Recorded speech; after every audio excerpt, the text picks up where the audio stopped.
I'm originally from Mexico, been in the States for about 7 years now. Been in the training industry for about 6.5 years, I would say. It's been quite a journey. I started from nothing, literally. In Mexico, I used to sell bread on the street. So when people see me driving these exotic cars, they don't really believe me until I show them where I come from, I show them what I've been doing, and then...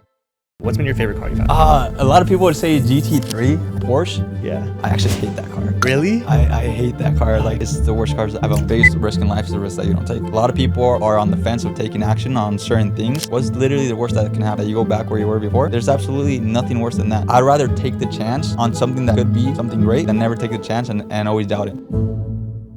What is going on, everyone? Welcome back to the No Limit podcast. We have an extremely special guest sitting down with us today, Mauri Stacks. How are you doing, bro?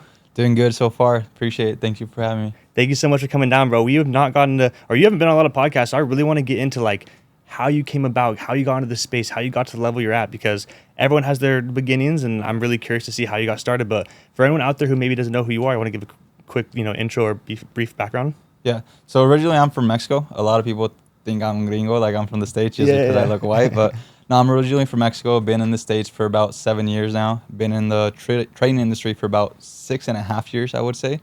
It's been quite a journey. I started from nothing, literally. In Mexico, I used to sell bread on the street.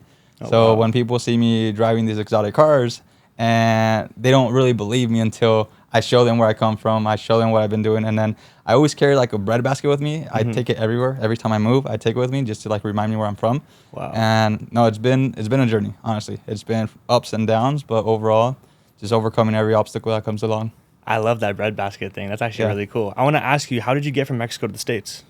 So I flew over to the States at 19 years old, right? I'm the only son that was born in the States, so legally I was able to come over to the United States at age of 19. My mom was telling me, hey, you should try going over there and seek an opportunity. You have the ability to do so why not take it? I was kind of iffy at first. I was on first semester of college over there, so I was like, do I finish college? Do I not finish? And I was actually studying international businesses, and I started analyzing what people were doing once they graduated. And I noticed, okay, they have all the skills, but they don't have the income to start a business. And I thought, I'm like, you know what? Actually, I think it would be great for me to go to the States, make some money, and then I could be the investor to those friends that are studying. Once they go ahead and graduate, they'll have a plan, and I'll be able to invest into that. So that thought process came in. I'm like, you know what? I'm just going to take the leap and fly to the States. So originally, I was going to have a ex-wife's, my uncle's ex-wife picked me up in LA. That didn't happen. I ended up flying over there. She said she was going to pick me up, didn't pick me up. And I was stranded there for about 3 to 4 hours. Obviously, I didn't want to call my mom. I didn't want to worry anybody. So let me figure out what I can do for now. I was 19. I didn't know nothing. I haven't been in this spot. So I was like, you know what? I'm going to call my mom because I don't know what I'm doing right now. Even though she's like thousands of miles away, let me just see if there's anything she could do from over there. Ended up calling her. She calls a friend. That calls another friend. That calls their aunt. And that's the person that ended up picking me up. So complete stranger picked me up in the States. And then I was living with them in Long Beach for about 2.5 weeks. Until then I moved over to, it's this weird name. I forgot the name of it. It's like a little city in California. Stayed there for like about another 3 weeks. Took out all my license. I think you said Salinas, IDs. right, or something like that? Yeah, I'm originally born from Watsonville, which is close from Salinas. Okay, Yeah, but my whole life I was raised in Mexico.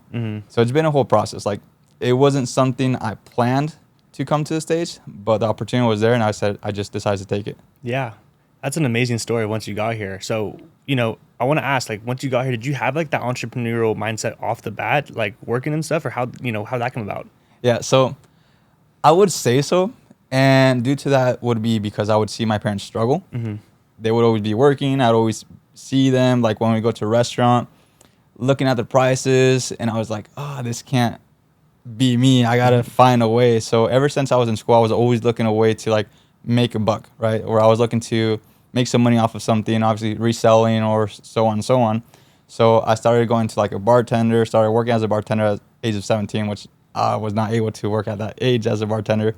But I was like working my way up, trying to find whatever I could do to work and get some money. And then obviously based off of that, invest in other things, flip them. So I would say, yes, I did have like that entrepreneur mindset, but it was brought on to me because of like the pressure I had. wanting to like continue on moving forward and like growing. Just wanting to succeed. What were some of the first things that you did find success in before trading that kind of led you to that? Oh, that's a good question.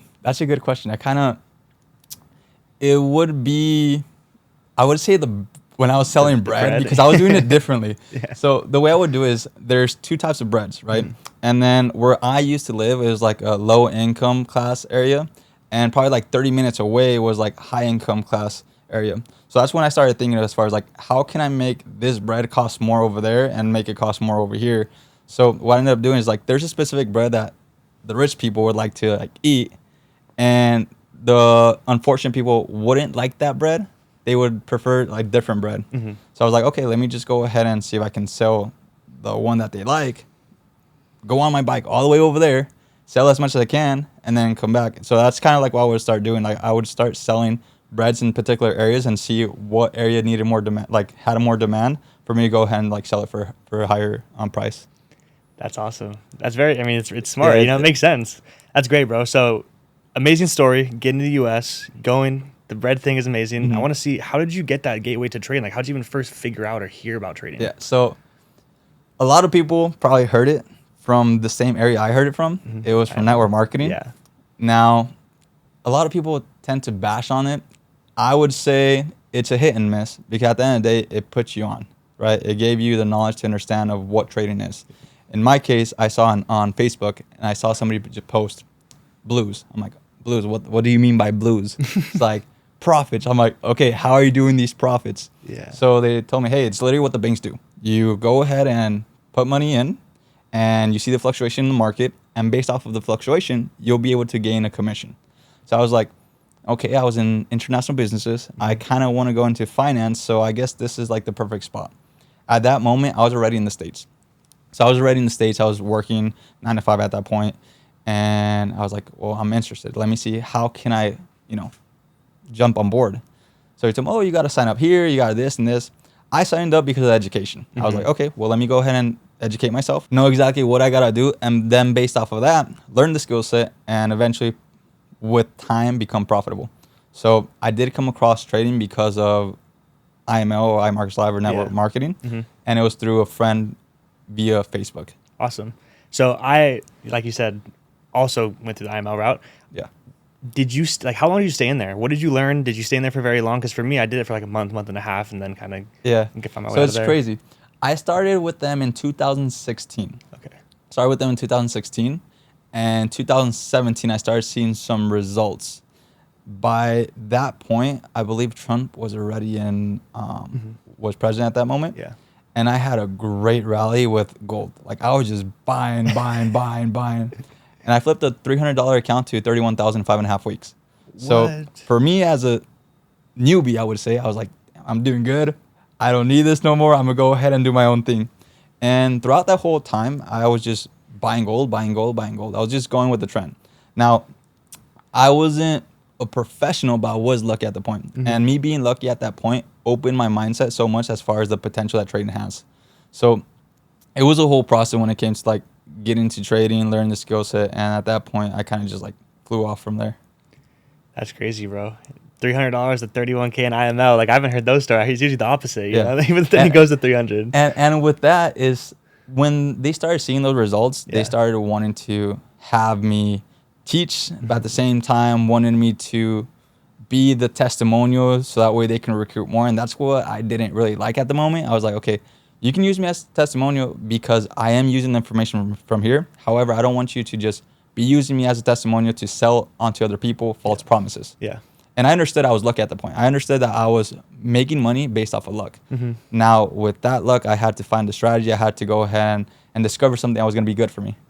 That's a good way to put it, because I think the exact same thing is that people can get lucky in trading, but doesn't mean you're a good trader, right? Exactly. Because like luck can run out, right? Yep. So let's talk about that. You got out, you want to do your own thing. I'm guessing maybe at first didn't find the most success from, maybe, I don't know. Let's hear it. But then how did you get to then find the edge in the market and starting to find success on your own? So at that point, I was with them for about 4 to 6 months with IML. I left because I wanted something more hands-on, somebody that had results based off of real results with trading, not based off of results of recruiting people and having a residual.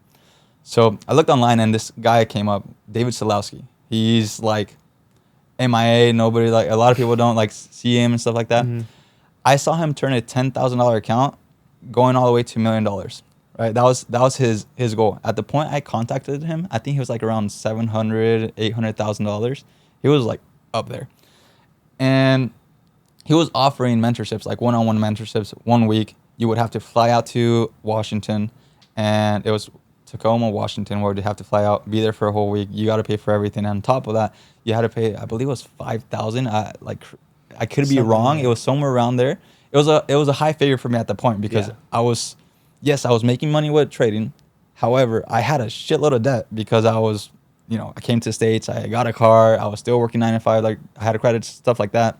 I was like, I'm gonna take the risk. I'm gonna go ahead and take the risk and actually see if I can learn from him something that can give me a strategy so that way I can have an edge in the market. And that got my foot in the room where I started saying, you know what? I took the risk and I learned something from him, which is a specific strategy I learned from him, which is also kind of luck because it's a news-based strategy.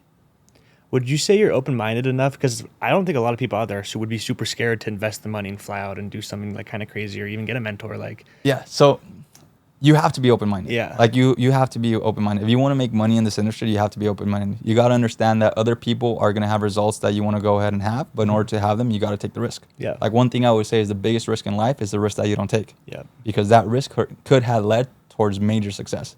So in reality, what's the risk here? You not taking the risk, or you just saying, you know what, I'm gonna go ahead and take it and see what this can become. Yeah. So you do have to be open-minded 100%.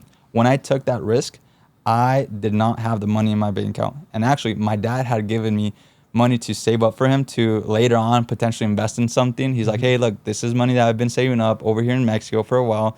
When we see an opportunity, let me know, and then we can go ahead and invest in the opportunity if the opportunity is correct and it's the right opportunity. That, and on top of that, my little brother, he was working at McDonald's, and I was always like supporting him. I would always pay a rent, this and that. I said, you know what, just save up your money, do whatever you got to do, save up your money, and then later on, you can invest in whatever you want to invest. So what ended up happening, for me to go to Washington, I had to take my dad's money. He didn't know. He did not know I took the money. Wow. He has not known until the point I went back to Mexico not too long ago, and I told him, hey, like, you know what, that $2,500 that I took from you, that worked out. Like, that's why I've been doing all this, succeeding. So you do have to take risks. Like, I took money that wasn't mine. Now, I don't recommend that, but it was the biggest investment in my life at that point. And it got you to where you're at. That is a crazy story. I love that. No It risk, did. no worry. Or like I always say, like, people, on the other side of risk is just people get comfortable. They don't want to take that risk because they're so comfortable in whatever they're doing. And if they can just make, ends meet or whatever it may be, they can get, that. So I want to ask you, like, from that young age, did you always want kind of a luxurious lifestyle? Or coming from Mexico, like, were you fine with being fine? Like, I don't know, because, you're kind of doing well now. Like, Yeah, I mean, it might seem that way, even though, like, have the cars, have the, like, where I'm living and everything. It's a great life. But I would always say I'm more on the side where I like to just live with what I have, and I don't really need to show too many things. Unfortunately, sometimes you have to show certain things to show what you are worth. Yeah. Right? Like, that same thing goes with, like, when you buy watches, when you buy certain things. Really successful people, they don't buy watches to tell the time. They buy watches so that way people can know how much their time is worth. Yep. So those are things that we have to go ahead and show, unfortunately, on social media. However, thankfully, we have the ability to do so. Unfortunately, a lot of people tend to do those things just to pretend something. And that's where things, go sideways. Yeah. So you need that kind of as validity to see who you're learning from, maybe legit. So I want to ask you, for people out there who maybe are beginners or something like that, like, what would you look for into a mentor, someone you're trying to look for, Yeah. So first of all is you got to find results. You got to know that this is the person you want to learn from. So a lot of people tend to hop from one spot to another spot because they just see results, but at the end of the day, they don't really see how it is that they're teaching. They don't see their terminology. They don't see how they are as a person. So whenever I look for a mentor, I look for somebody that I aspire to be in one way, form, or sort, right? In this case, either if I'm going to go ahead and look for somebody that's doing fitness and I want to do fitness without doing, like, testosterone or like these other things, I'm gonna look for somebody that's natural, and I'm gonna go with him and see his way of, like, teaching. And if it's something I align with, I'll go ahead and take that decision. Same thing with trading. If you're somebody that's working all day and you feel like you're a very productive person, you want to see if first, what type of trader do you want to become? A swing trader, a scalper, or a day trader, yeah. right? That's the first thing. You got to do a self-analysis of yourself. What type of trading fits best for you? And then based off of that, then you find your mentor. So before you do find a mentor, you kind of need to analyze yourself. What do you really need before finding a mentor? Yeah, that's awesome. So sorry to take it back a second, but I just want to kind of figure out, like, after you went to that mentorship, was that like was his strategy the one that like made you profitable, or did you have to tweak it, or like how'd the mentorship end up? Yeah, it's funny that you say that, because the way that what he showed me, I guess, and all these things have been just opening my mind. Yeah. When I got lucky with the 331,000, it opened my mind as far as what I'm capable of doing. And what he showed me, it's funny because it worked for him. Yeah. But it's very wrong. What I mean by wrong is because everybody places Fibonacci from one way, right? Yeah. It's like from 100 is the very bottom, 0 is the top. You want to look for the retracement. Yeah. The way that he placed the Fibonacci would be the opposite. So his Fibonacci was always placed backwards. So a lot of people say like, hey, like his Fibonacci was placed backwards. How were you making money? It doesn't really matter. What matters is like what you're looking at in the market. If it works for you, it works for you. And this is one of the things I always say, like, there's not right or wrong way to execute like a trade or a strategy as long as it works for you. Mm-hmm. A lot of people always tend to look for the A setup, the A plus setup, the best of the best. But in reality, as long as it follows your terminology and it follows your strategy, you should be good. Yeah. And that's a big thing, because there's some people out there with some wild strategies. I just interviewed someone who, like, if you're even skeptical about it, it's like buy stops, sell stops at like New York Open with news and like with small. So those are like things that everybody needs to pay attention to, like as far as like the strategy. As long as it works for somebody, it works for somebody. Not so long ago, I met a person that his risk to reward is backwards, he's looking for a 1% and risking 3%. It works for him. Interesting, yeah. Like, yes, his percentage as far as like how many times he needs to be right needs to be really high, but it's been working for him. Yeah. So at the end of the day, what I always say is like, as long as you're making money and it's profitable, go with it. That's what I say too. Is a lot of people try to, like, if they come, I like live stream and stuff, try to come in and say this strategy or this. It's like, are you extracting money out of the markets or not? Like, I don't care what your strategy is or how it works for you. Like, as long as you're closing and profiting and being consistently profitable, it doesn't really matter. So, and the funny thing with that is, for example, this past 3 to 4 years, they have been good, okay, with Biden being in president, because that was very slow market for me. I'm used to like a lot of volatility, a lot of like movement, because I learned when Trump was in office. Yeah. Now that Trump is in office, I've been milking the market, and it's been so great these past couple months. Like the moment he jumped in office, like, I'm ready. Let's get this going. And every single month has been profitable. Every single month has been great until this day, because obviously, things can turn around, but it's been a great start of the year for me. Yeah. Well, congrats. That's awesome. Yeah. So let's take us through your strategy. I'm super curious to see like what you look for your entry model. Yeah. So I'm a day trader, right? Yeah. So I trade at specific times. Now, when I started trading, I started to analyze what's one problem that a lot of people tend to have. And that's that they're always over-analyzing. I believe you can agree with me that a lot of people tend to over-analyze. And due to the fact that they over-analyze, they either don't execute or they execute too much. So I told to myself, okay, if I was taking this serious, like a job, because unfortunately, a lot of people, when they start trading, they don't take it serious. They tend to take it like a hobby. And everything that you want to succeed in, you have to take 100% seriousness in whatever it is that you're doing. In this case, trading. So what did I do? I set myself a particular time that I have to be on the charts and understand that that's going to be what I'm going to be marrying for the rest of my life. So I got to go ahead and make sure that this works one way or another. So I set myself times, right? I first set myself London session. I'm like, okay, let me go ahead and look at London session. I looked at London session over and over and over and over. I started seeing that I was looking for like 4 hours of London session. And then those 4 hours reduced to 3 hours of London session. Then those 3 hours reduced to 2 hours of London session. So I started becoming a professional in a specific time. So if you were to go ahead and read a book, right? Let's put this example. If I was to give you a Harry Potter book or a huge book, I give it to you, and I tell you, go ahead and read this in the span of a week. You're going to go ahead and read it. You read in a span of a week. If I tell you a particular page, will you be able to remember that page, or will it be pretty difficult what's going to be in that page? Yeah, pretty difficult. Pretty difficult, right? Yeah. Now, if I give you a simple paragraph and I tell you, read this throughout the whole week as many times as you need, will it be a lot easier? It's going to be a lot easier for you to remember a particular paragraph than remember the whole book. Yeah. Because you become a professional at that area. In that area. So that's exactly what my strategy bases off. Become a professional at a specific time. So every strategy I have is in 1 to 1.5 hour increments as far as me paying attention to what's happening at that moment. So when I'm looking at the market, I know exactly what's going to happen based off of certain movements that happen at that particular time. Oh, wow. So for London session, I tend to trade in California is 3:30 a.m. to like about 4:30 a.m. That's an hour. Mm-hmm. And I know what I could do.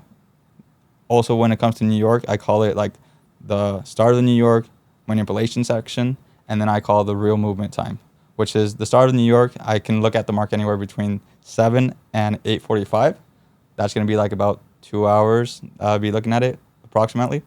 I tend to not trade that hour because it's a little bit more extended. It takes a little bit more time for me to understand what's going on in the market.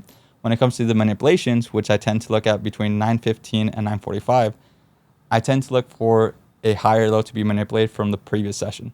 Yeah. So there's always like little sections that change from 7 to 8:45. The next one is going to be from 9:15 to 9:45. If 9:15 to 9:45 manipulates a higher low from the previous session, I know that could be a good indication for me to like either go for highs or lows in the market. And then the last session that I tend to like trade, which is 9 out of 10 times I'm only trading this session, is going to be from 9:15 to 11:30. That's the time I'm technically trading. But by the time it hits 11, I'm already off the computer. Yeah. So I'm behind the monitor for about 45 minutes. Yeah. Like it's pretty simple. I don't like to say easy because nothing's easy. Yeah. But it's pretty simple once you understand the logistics behind it. And the concepts behind it, because like similar to you, I think I trade kind of similarly with manipulation. Mm-hmm. And I like that when you have reasoning behind your trades, you know what I'm saying? Yeah. Talking about the manipulation, you're talking about certain times in the market that certain things occur, instead of just, oh, well, this candle broke above this candle with volume, so it should, you know what I'm saying? There's a lot more to it, you know, like you said, it can make it hard, but that's awesome. So I want to ask you, you know, all your success in trading started with the $300. Real quick, what ended up happening with that 30,000?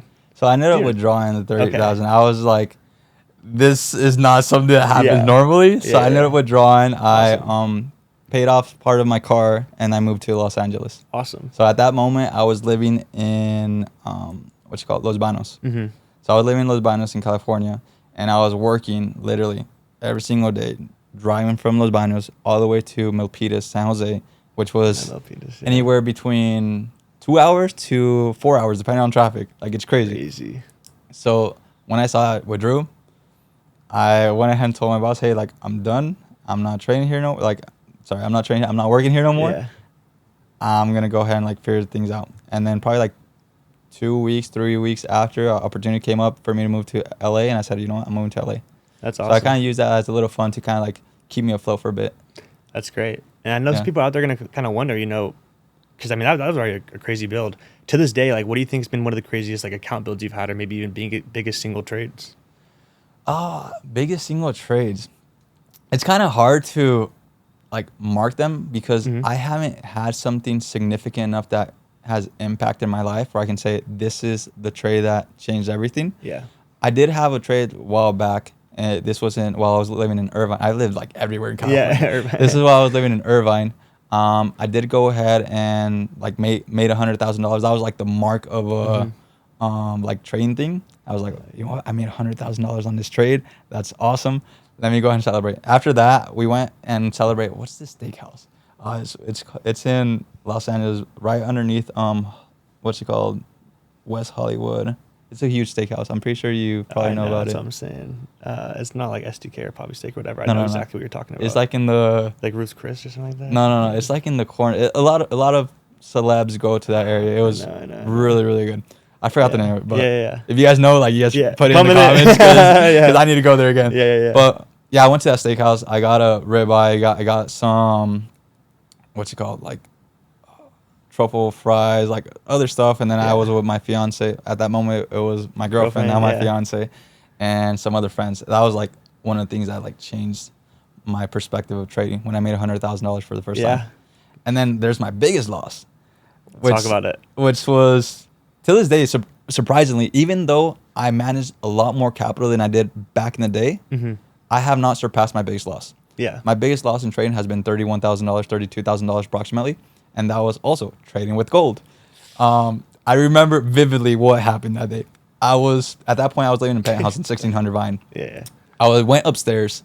And as soon as I went upstairs, I looked outside the mirror, like the glass. I could see like the whole buildings outside. I looked down to my phone and I'm just seeing negative $17,000. I'm like, a reverse. There was a couch, like a single couch at the corner, like just looking out towards like the city. And I'm like, I'm just going to sit there. Yeah. It was about 12 a.m., right? I'm just going to sit there. 17,000. I'm looking at my phone, goes 17,000, 14,000. Just sitting, looking outside. It's dark as heck outside. Comes like around 1 a.m. Still looking at my phone, going to like now like 20,000. I'm like, no, it'll reverse. It kept on going up and up. And one mistake I did a lot there was I kept on pushing my stop loss higher and higher, which is the biggest mistake that anybody can make. Biggest mistake that anybody can make is move their stop loss. If you set a stop loss while you're trading, is because you were thinking clearly at that moment. So there's no reason why to move your stop loss. I ended up doing that until it was at $32,000. I was like, nope. I can't let my biggest day at that point, overcome like through a loss. So I was like, I'm taking out $31,000. Boom, took it out. And it was a big regret. Yeah. However, I learned a lot. Till this day, even though I managed more capital, I have not lost as much money as that day. Like I've had days where I lose 14,000, 12,000, probably like 17,000, somewhere around there. But I have not got close to losing more than 32,000. Yeah. That mistake will not happen again. Unless if the capital, provides enough to where I can have that type of leverage. If your risk is that. And I love that, you brought it up because it's a good learning lesson for everyone out there is that like when you guys take a trade, you're accepting your risk when you go into it. You know what I'm saying? You're accepting what you're going to, so I don't know exactly how much you're risking, but then to let it just, I want to move my stop loss a little more. I was supposed to only risk about $7,000 to $8,000. Yeah, exactly. So it's a huge thing. Yeah. That's awesome, bro. So I want to ask you, like, it's not easy, especially scaling that much with like money wise or whatever. Yeah. When it comes to like psychology and stuff behind trading, like, is that something you had to work on? Have you always been okay with it, or did you have to like do the whole monk mode at first and do certain things? I'm curious. A lot of people always do these monk modes. Yeah. A lot of people always like find a way around it. And the way I overcame it was just having self-respect, right? So I started to understand that as long as I respect myself, I'll respect the decisions I take. And based off of that, I will have an outcome that I'm able to predict. So every single time I was taking a trade, I would say, why am I like losing this? Why am I breaking the rules? Why am I saying that I'm going to lose 3,000 but I end up losing 5,000? Why am I saying I'm only going to take one trade but I take 3 trades? What's going on with me and the way I'm thinking that's making me take those decisions? And I started thinking, I'm like, you know what? If I was to take this as serious as a job, I probably wouldn't make those mistakes. Yep. Very simple. If you're late to your job, you'll get in trouble. If you do things you're not supposed to do in your job, you'll get in trouble. And eventually that'll lead to you getting fired. And somebody that, doesn't have another outcome, they don't want to get fired. So treat this as a job. Like treat it as professional as possible. And the moment I started respecting myself and respecting the decisions I take prior to taking the trade, that's when I started seeing a difference in my trading. Yeah. That's awesome, bro. Everyone has their own type of thing. So I'm just curious. So I want to ask you one thing also that I've loved since getting to like your Instagram and stuff is you have amazing content. So I want to ask you like, how have you gotten into that? And like, you're naturally pretty funny on your Instagram and stuff. Like how did this all kind of start? So I would say at first I was very timid when it comes to like social media. And I would always want to take everything as serious and as professional as possible. Because when we come from like those principles of going to work, everything has to be like aligned. You kind of come with that mindset when it comes to social media. And I started seeing people that were more seen, were people that were doing things differently and always had an essence.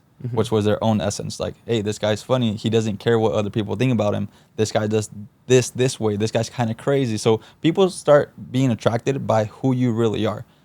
A lot of people tend to go ahead and pretend something that they're not, and eventually they'll get burnt out. And some people just go ahead and, multiply by 10. If you're a funny person, you're just going to multiply by 10 and let everybody see who you really are. Yeah. So, and then also, if you look at things in the world, things that catch more attention are taboo things, right? Yeah. So things that are not normal.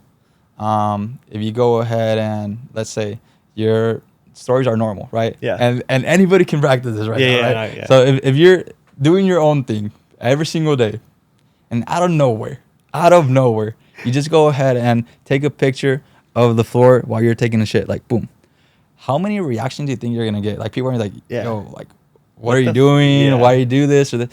It doesn't matter. You're getting reactions. Yeah. You're getting attention. Because at the end of the day, what monetizes is, like, if you go ahead and get attention from other people.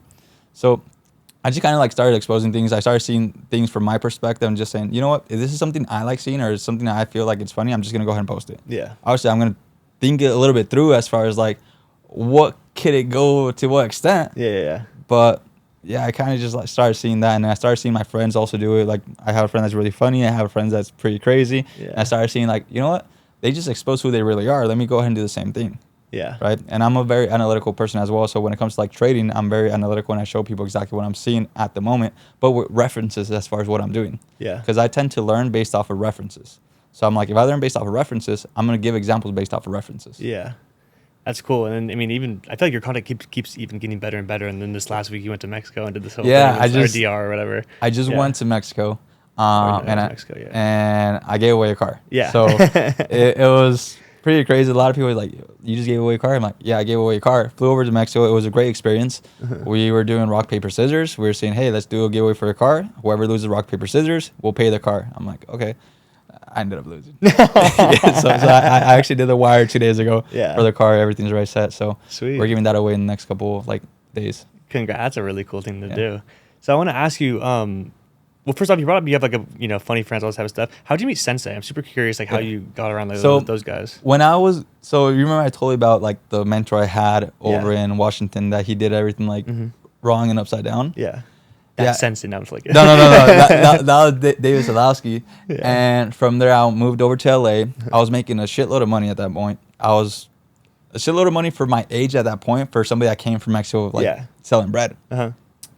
And some things happened. I got, like, in trouble with, like, the, like, taxes and shit like that. So I ended up having to, like, pay a certain amount back. And I wasn't knowledgeable at that moment because I came from Mexico. The year before that, I was making like $24,000, and the year after that, when I started trading and started doing really good, I made over $1.2 million. And I thought all that money was mine. Unfortunately, that's not the way the government sees it. So I had to pay about $280,000. Wow! And that's money I did not have at the moment because everything I would see would just boom, parties, girls, this, that, so on and so on. And I got to a point where I had to pay that amount. I didn't have it. I got, like, had to look away around. Partners I had at the moment just kind of vanished. People I trusted in kind of disappeared. And at that moment, I had met my now fiance. I had met her about 2 months before.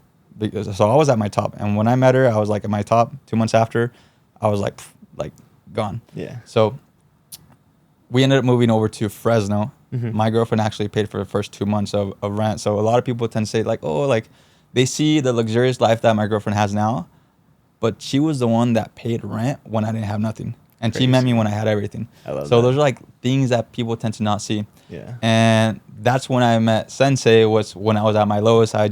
My psychology was everywhere. I did not know what I was doing. I did not know if I wanted to take a trade. And when I would take a trade, I would just see $100 go down, and I was, like, already stressing. Even though before I was managing thousands of dollars, I was like, man, I'm stressing for $100. Like, what am I doing wrong? And at that point, I met Sensei. We did a Zoom call. He kind of showed me all the process that he was doing when it comes to, like, his funded account. At that moment, he had, like, $50,000 funded account. And I was like, hey, like, you're doing really good. Why don't you go ahead and do, like, $100,000 funded account or a $500,000 funded account? He's like, no, you first got to become a professional with this, manage it, and then go, like, slowly keep on compounding, so on and so on. I was like, he's looking at things differently. So I started getting mentorships from him as far as when it comes to trading, as far as when it comes to psychology, as far as the whole terminology when it comes to like trading itself. I was like, you know what, I got to relearn things and do them the right way this time. And that has been, since 2019. Wow. Since I've been meeting him. At first he was a mentor. Now he's been like my brother. So it's been a whole process from mentor to getting me out of the hole, I would say, at that point, because my head was like fucked up at the moment. And just overcome everything. So that was when I met him. That's awesome, 2019. bro. That's great. That's a cool story. So I want to ask you, bro, like amongst your entire life, you've been in the industry forever. You're super well spoken. You're a cool guy. I want to ask you, like, what is maybe some of the best advice you've received over your years? It's a hard question. It is a hard question. What is something you can give, or some advice you can give to people out there that like you would tell maybe the beginner you or something like that? Yeah. So it always depends the context as far as like advice for what. But one thing that I always base my life off of is what I mentioned earlier, which is the biggest risk in life is the risk that you don't take, because that risk could have led you towards major success. A lot of people are on the fence of taking action on certain things, either taking that job, or either asking this person for an opportunity, or just going out of town, or simply doing things different. People are scared of doing it. They're on the fence of doing it. What's the worst that could happen? What's literally the worst that can happen? That you go back where you were before? Yeah. There's absolutely nothing worse than that. So I'd rather take the chance on something that could be something great than never take the chance and always doubt it. And later down the road, when you're 50, 60 years old, you're like, what would have happened if I did this differently? So the biggest risk in life is the risk that you don't take, I would say. Gotta bet on yourself. Work hard. Exactly. Be delusional. Were you delusional early on and stuff? Like, did you have like these goals? And I don't know, for me, like I was delusional. I thought I already had all the money and cars before I had anything, you know? I say you would have to be delusional to an extent. You got to understand that you got to see it by yourself before you can obtain it. Yeah. So yes, I was delusional. I was saying like, hey, I'm already living in this mansion. I'm already, driving a Ferrari. I'm already living here. I'm doing this. To an extent, yes, because I knew it was possible. But in order to make it possible, you got to believe in yourself first. Yeah. That's absolutely amazing. Well, I could sit here and talk to you all freaking day, bro. You're a super cool guy. I appreciate you so much for coming and taking the time to come share your story with everyone, guys, from selling bread in Mexico to living here in Miami. I mean, all across the world, all in California to Miami, everything. Actually, I got to ask one more question just because you've had, the other day I was kind of looking at Instagram, whatever. You've had an incredible car lineup. What's been your favorite car you've had so far? A lot of people would say GT3 Porsche. Yeah. I actually hate that car. Really? I hate that car. Oh, like, damn. I don't, out of all the cars I had, it's the worst cars that I've owned. Yeah. The only way I would like it would be if I had it in California where there's like curves and everything. But mountains. I would say the first sport car I had here in the States would be the AMG GT. It's a edition 1. I liked it. It was great. You felt really sporty and everything.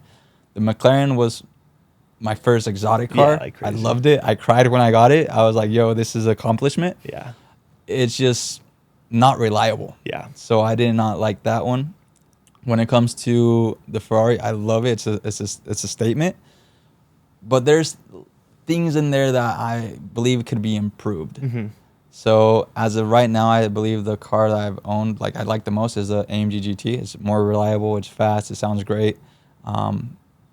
And if I was to have another car again, I'd probably have that one later down the road. But there are cars I'm looking forward to get later on this year. So That's awesome, bro. So we'll see that. Congrats. I can't wait to see. All right, one more question just because I thought about it. Someone who has amounted to so much success and stuff, what makes you happy? Is it the money? Is it cars? Like, what makes you happy at this point?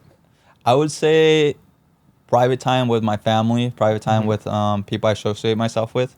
Those are real moments I can enjoy, and I'm actually in the present.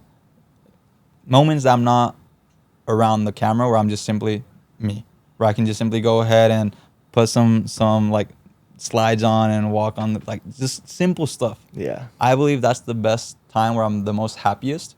A lot of people would believe it's when you're, on your Ferrari drop top going through Miami, or just in a rooftop or this and that. You actually feel empty after those things because that's just that moment alone, and that's it. And unfortunately, a lot of the times it's with people that you don't see yourself associated long term. Yeah. When it comes to like family, when it comes to like friends, when it comes to genuine conversations, those are probably the best and happiest moments I have. Amazing, bro. Yeah. But thank you so much for taking the time, guys. I absolutely enjoyed this conversation. All of his links will be in the description, so make sure to follow him and stay tuned for all the stuff you have coming. I know you have a lot of cool content coming. So appreciate you, bro. Thank you so much for coming on the No Limit podcast. And I can't wait till we probably sit down again. Appreciate it. Thank you. Thank you, bro. Hell yeah. Have a good one. Appreciate it.